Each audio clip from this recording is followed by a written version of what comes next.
Hello friends. இன்றைக்கி நம்ம சிவகார்த்திகேயன் நடித்து சுதா கங்காராவ் இயக்கத்தில் வெளியே வந்திருக்கின்ற பராசக்தி படத்தை பற்றி தான் பார்க்க போகிறோம்.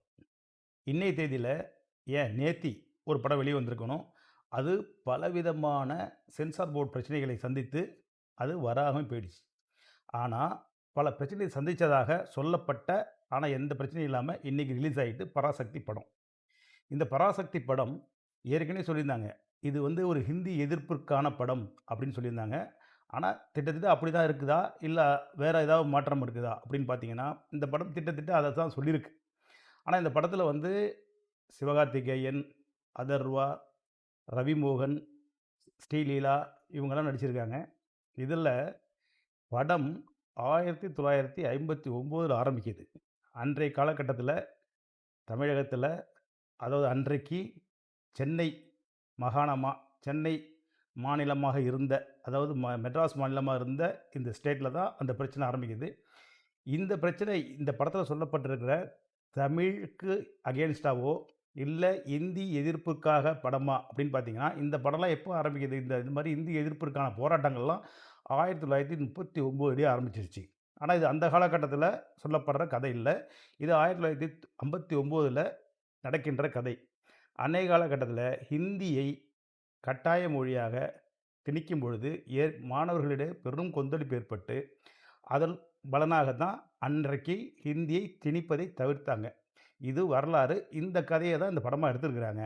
இந்த படத்தில் இந்த ஹிந்தி திணிப்பு அப்படின்னு சொல்லும்பொழுது, இல்லை தமிழுக்கு எதிரானது விஷயங்கள் சொல்லும்பொழுது, இதை ஒரேடியாக இது தமிழ், தமிழ், தமிழ் என்று வைத்து வைத்து மட்டுமே செய்யப்படல இந்த படம். இந்த படத்தில் பார்த்தீங்கன்னா, எல்லா விதமான மாநிலமும், ஹிந்தி பேசாத மாநிலங்களும் இணைந்திருக்கு. ஒரு காலத்தில் மெட்ராஸ் மாகாணம் அப்படின்றது நமது தமிழ்நாடு, ஆந்திரா, கேரளா, கர்நாடகா, லட்சத்தீவு இதை இணைந்து தான் மெட்ராஸ் மாகாணமாக இருந்துச்சு. அதாவது மெட்ராஸ் ப்ராவின்ஸ் இதுதான் நம்மள்ட்ட இருந்துச்சு. அதனால தான் வடநாட்டில் நீங்கள் வந்து கர்நாடகாவாக இருக்கட்டும், ஆந்திராவாக இருக்கட்டும், மலையாளியாக இருக்கட்டும், எல்லாருமே மதராசின்னு சொல்லுவாங்க. அப்படி தான் ஒரு காலகட்டத்தில் இருந்துச்சு. அந்த காலகட்டத்தில் 1959 இந்த படம் நடக்கும்போது, இந்த கதை நடக்கும்பொழுது, ஹிந்தி திணிப்பு நடக்கிற காலகட்டத்தில் மத்திய அரசு யாரால் ஆட்சி செய்யப்படுகிறதுனா, காங்கிரஸால் ஆட்சி செய்யப்படுறதாகவும், நேரு அப்போது மினிஸ்டராக இருக்கிறதா தான் இந்த படத்திலே காட்டப்படுறாங்க. இந்த ஹிந்தி திணிப்புக்கு எதிர்த்து போராடுற தமிழர்களுக்கு ஆதரவான ஒரு குரூப் இயக்கம் அப்படின்னு பார்த்தீங்கன்னா திமுக. ஆனால் அன்னைக்கு காலகட்டத்தில் அந்த ஹிந்தி திணிப்பை திணித்தது யாருன்னு பார்த்தா காங்கிரஸ். இந்த படத்தை எப்படி இருவிதம் கொண்டாட போகிறான்னு எனக்கே தெரியல. ஏன்னா காங்கிரஸ் இன்றைக்கு திமுகவோட கூட்டணியில் இருக்குது. திமுக இதை கொண்டாடிச்சுன்னா காங்கிரஸ் இதுக்கு எப்படி எடுத்துக்க போகுதுன்னு தெரியல. ஆனால் அன்றைய காலகட்டத்தில் இளைஞர்கள் போராடி அந்த எதிர்ப்பை தவிடுபொடியாக்கி தமிழுக்கு உரிய அங்கீகாரம் கிடைக்கிறதுக்காகவும், தமிழுக்கு மட்டும் இல்லை, இந்த இந்தியா முழுக்கவும் ஹிந்தி பேசாத மொழிகள் அந்தந்த மாநில மொழியாக இருக்க வேண்டும் என்று ஒரு அரசாணை பிறப்பித்தார்கள். இதுதான் அந்த போராட்டத்தோட நோக்கம். அந்த அடிப்படையில் இந்த படம் உருவாக்கப்பட்டிருக்கு. ஆனால் இந்த படத்தில் கதையாக எடுத்துக்கிட்டிங்கன்னா, ஒரு ஆக்ஷன் கதைக்குள்ள இன்ட்ரெஸ்டிங் ஃபேக்டர்ஸோட ஒரு படம் இது. இந்த படத்தில் வந்து சிவகார்த்திகேயன் தனக்கு கொடுக்கப்பட்ட கேரக்டரை சிறப்பாக செஞ்சுருக்காரு. இதில் அதர்வா ஒரு இளைஞனா, கல்லூரி மாணவனா அழகாவும் சிறப்பாகவும் செஞ்சுருக்காரு. என்ன அவர் உச்சரிப்பில் வந்து ழ வரலன்னா, அவருக்கு அந்த பழக்கம் இல்லை. தமிழ்நாட்டிலே பல பேர் ழ வராமல் எத்தனையோ பேர் இருக்கிறாங்க. ஆனால் அதே போல் தமிழ் தமிழ்னு போராடுற இன்றைய சமூகத்தில் நாம், நம்ம பிள்ளைகள் நிறைய பேர் தமிழை படிக்காமல் இருக்காங்க. அதேமாரி வெளிநாட்டில் போய் செட்டில் ஆன தமிழை பிள்ளைகளுக்கு கற்றுக் கொடுக்காமே இருக்கிறாங்க. அப்படி தான் போயிட்டுருக்கு. இருந்தாலும் தமிழை நாம் விட்டுவிட முடியாது. நம் மொழியை நாம் விட்டுவிட முடியாது. அதற்காக அன்றைய காலகட்டத்தில் போராடினவங்கள நம்ம நினைவு கூற வேண்டியது அவசியம். இந்த படத்தில் 1939 மொழிக்காக போராடியவர்களை, தியாகிகளை நினைவு கூர்ந்து அவரை கௌரவிச்சிருக்காங்க. அது பாராட்டுக்குரிய விஷயம். இந்த படத்தில் பார்த்தீங்கன்னா, இந்த படம் திமுக ஆதரவாக இருக்குமா அப்படின்னு பார்த்தா இல்லை. ஏன்னா படத்தோட கிளைமேக்ஸில் அண்ணாதுரை அவர்கள் ஆட்சிக்கு வரதாகவும், அது ஜெயிலில் இருக்கும் பொழுது, அப்போ ஒரு போலீஸ் ஆஃபீஸர் வந்து, "அண்ணா இதுக்கு பின்னாடி நீங்கள் இருக்கீங்களான்னு?" கேட்கும்போது, "இல்லை" அப்படின்னு சொல்கிறார். அப்போ திமுக இந்த ஹிந்தி எதிர்ப்பு போராட்டத்தில் மாணவர்கள் கூட இல்லை என்பது போல தான் இந்த படத்திலையும் காட்டப்பட்டிருக்கு. இது உண்மையான நிகழ்வாக காட்டப்பட்டிருக்கு.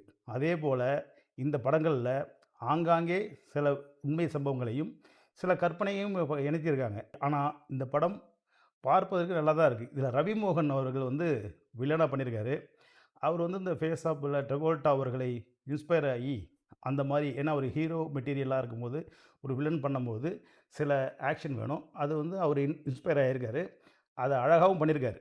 இதில வந்து அவரோட போர்ஷன்லாம் வந்து தனித்தனியா எடுத்திருப்பாங்கன்னு நெனைக்கிறேன். ஏன்னா, அது வந்து அவரு போர்ஷன் தனித்தனியா எடுக்கப்பட்டாலும், அவர் தன்னோட ஆக்டிங்க முழுமையா ஸ்கில்ல வெளிப்படுத்தியிருக்காரு. இதில சிறப்பான வில்லனாவும் அவர் நடித்திருக்காரு. இந்த படத்தில எல்லார விட ரவிமோகன் இருக்கிறது தான் கூடுதல் பலமே. இந்த படத்துக்கான ஹைப்பு எல்லாமே ஒரு ஹைப்பா இருக்கு. இத அதிகப்படுத்தியிருக்குன்னா, அதுக்கு ரவிமோகன் மிக முக்கிய காரணம். ஏன்னா, இந்த புரொடக்ஷன் வேல்யூ பார்த்தீங்கன்னா, வெளிய சொல்ற அளவுக்கு இது பெரிய புரொடக்ஷன் வேல்யூ இருக்கிற மாரி தெரியல. ஆங்காங்க செட்டு போட்டுருக்கப்பட்டிருக்கு. சில எல்லாமே அவுட்டோர்ல எடுக்கப்பட்டிருக்கு. கிளைமாக்ஸ் காட்சி ஒரு பொள்ளாச்சின்னு சொல்லப்பட்டு, ஒரு சின்னதா ஒரு தெருவுல எடுக்கப்பட்டிருக்கு. இப்படி சில காட்சி அமைப்புகள்லாம் செட்டிங்லயும் சிம்பிளா எடுத்திருக்காங்க. ஆனா, ஆர்டிஸ்ட் நெறையா வச்சிருக்காங்க. ஆனா, அதில காஸ்டியூம்ஸ்க்கு ரொம்ப முக்கியத்துவம் குடுத்துருக்காங்க. அந்த காஸ்டியூம் தான் இந்த படத்துக்கு ஒரு ப்ளஸ் பாயிண்ட்டா இருக்கு. இன்னும் ரவி கே. சந்திரன் ஃபோட்டோகிராஃபிலயும், எடுக்கப்பட்ட ஆங்கிள்லயும் மணிரத்னத்த ஞாபகப்படுத்துறாங்க. இந்த படம் வந்து இயக்குனர் வந்து ஆங்காங்கே மணிரத்னத்தை ஞாபகப்படுத்தக்கூடிய அளவுக்கு ஷாட்ஸ்லாம் வச்சிருக்காங்க. ஏன்னா, அவங்க சிஷ்யர்ன்னு ப்ரூவ் பண்ணியிருக்காங்க.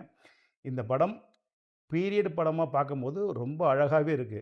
இதில வந்து நெறைய விஷயங்கள் ஸ்லோவா இருந்தாலும், அ சில இடங்கள்ல பரபரப்பாவும், அந்த ட்ரெயின் காட்சிகள்ல வந்து ஆக்ஷன் பிளாக்லாம் வந்து ஓரளவுக்கு, முடிந்த அளவுக்கு இந்த படத்தில வந்து அவங்க ஷூட் பண்ணியிருக்காங்க. அதிகமாக பட்ஜெட்டை அ பெரிய படம் அப்படின்னு சொல்றதுக்கு இல்ல. பெரிய படம் போல் எடுக்கப்பட்ட ஒரு படம். நிச்சயமா இந்த படத்தில நெறைய விஷயங்கள வந்து தமிழுக்காக போராடியவர்களை அப்படிங்கிறத தாண்டி, இது ஒரு கமர்ஷியல் படமாவும் ஆக்கி, இத பேன் இண்டியா படமா ஆக்கணுன்றதுனால, எல்லா ஸ்டேட்லேருந்து வந்து சப்போர்ட் பண்ற நிச்சயமா அன்னைய காலகட்டத்தில மெட்ராஸ் மாகாணம்ங்கிறது பல்வேறு மாநிலத்தை சேர்ந்தது தானே. ஆந்திரா, கர்நாடகாலாம். அதனால எல்லா கேரக்டரும் இதில கொண்டு வந்து இணைத்து, இத ஒரு பேன் இண்டியா படமாகவும் எடுத்திருக்காங்க. இயக்குனரா இத ஓரளவுக்கு அவங்க வந்து சிறப்பாவே செஞ்சிருக்காங்க. ஆக்டிங் ஸ்கில்லு எல்லாரையும் நல்லா வேலை வாங்கியிருக்காங்க. அந்த காஸ்டியூம்ஸு அந்த சில விஷயங்கள்லாம் நல்லாயிருக்கு. இன்னும் சில விஷயங்கள் நுணுக்கமா செஞ்சிருந்தா இன்னும் மெனக்கெட்டுருக்கலாம். இந்த ஸ்க்ரீன் ப்ளே இன்னும் கொஞ்சம் மெனக்கெட்டுருக்கும். கிளைமாக்ஸ்லலாம் பார்த்தீங்கன்னா, ஏதோ முடிக்கிறத நோக்கி போகுது. அது வந்து ஒரு பெரிய இம்பேக்ட்ட ஏற்படுத்தாத மாரி இருக்கு. சம்பவங்கள் உண்மையாக இருந்தா கூட, நடந்திருந்தால் கூட, காலத்தில் வரலாற்றில் மறைக்கப்பட்டிருந்தா கூட, அத வந்து நம்ம கடத்துறது வந்து இன்னும் ஸ்ட்ராங்கா, இன்னும் அழுத்தமா, இன்னும் ஷாக்கிங்கா செய்யப்பட்டிருக்கணும். பட் அந்த கடத்தல் நமக்கு வந்து கடந்து நம்ம மனசுல சேர்றது கொஞ்சம் குறைவா இருக்கு. இந்த மாரி சில சில விஷயங்கள தவிர்த்து, இந்த படம் பார்க்கலாம். போய் தியேட்டர்ல வந்து ஒன் டைம் வாட்சபிள் தான் இது. என்ன ஜனநாயகன் வந்திருந்தால் இந்த படம் எப்படி இருக்குன்னு நம்ம சொல்ல முடியாது. ஜனநாயகன் இல்லாதனால் இந்த படம் வந்து ஒரு ஓரளவு போறதுக்கான வாய்ப்பு இருக்கு. இந்த படம் தமிழ் பேசுற விஷயமா, தமிழர்களுக்கான படமா அப்படின்னு பார்க்க வேண்டிய அவசியம் இல்ல. தமிழை தூக்கி பிடிக்கக்கூடிய வகை காட்சிகள் உள்ள ஒரு படம் தான். இந்த படத்த இயக்குனவங்க வந்து தமிழர் இல்ல. இருந்தாலும் பலவற்றை மறந்து நம்ம தமிழ்நாட்ல என்றையோ என்றைக்கோ தமிழருக்காக, தமிழுக்காக போராடியவர்களை நினைவு கூர்வதற்கு ஒரு வாய்ப்பாகவும், இந்த இளைய சமுதாயத்துக்கு போய் இந்த மாரி விஷயங்கள கடத்துறதுக்கு ஒரு படமாகவும் இது இருக்குங்கிறதுனால, இந்த படத்த நாம தியேட்டர்ல போய் பார்க்கணும். இந்த விஷயங்களை இப்படி போய் பார்க்கும்பொழுது, இந்த மாரி சம்பவங்களை, வரலாற்று சம்பவங்களை பிள்ளைகளுக்கு சொல்லிக் கொடுக்கவும் நமக்கு ஒரு வாய்ப்பாக இருக்கும். அதனால் படம் போய் தியேட்டர்ல பாருங்க, ரசிங்க, கொண்டாடுங்க. நன்றி, வணக்கம்.